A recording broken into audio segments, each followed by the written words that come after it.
Loi des finances initiale 2020, de nouvelles dispositions fiscales.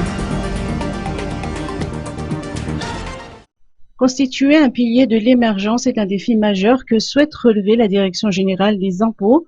En collaboration avec la Chambre de commerce et d'industrie d'Antananarivo, la Direction générale des impôts a organisé hier une rencontre avec les usagers pour mettre en avant les nouvelles dispositions fiscales inscrites dans l'ordonnance 2019-016 portant loi de finances initiale 2020. En effet, dans le cadre de la mise en œuvre de la PGE, l'augmentation des recettes fiscales est un défi à relever, d'autant que l'atteinte des objectifs prescrits requiert des ressources conséquentes. Il n'y a pas de nouvelles taxes, mais des dispositions ont été prises pour mobiliser les recettes, a tenu à rassurer Germain, directeur général des impôts.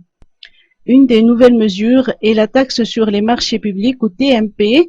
C'est une taxe retenue à la source par le comptable public. Différents secteurs sont considérés comme prioritaires, notamment la santé, l'éducation, l'environnement et les questions foncières.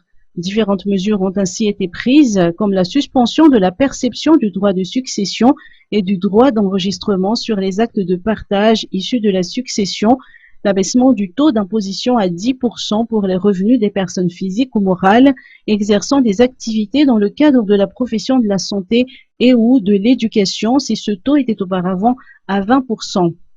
L'on apprend également qu'une taxe a été réinstaurée, le droit d'accès sur les pierres précieuses et semi-précieuses. Des dispositifs sont également instaurés pour lutter contre les manœuvres frauduleuses. L'on peut citer entre autres le renforcement des dispositions sur la recherche et la constatation des manœuvres frauduleuses, l'application de la procédure de taxation d'office en cas de manœuvre frauduleuse constatée, le contrôle systématique des contribuables procédant à une cessation d'activité ou de dissolution, ou encore la modification de la procédure de contrôle et de vérification fiscale, et la liste n'est pas exhaustive.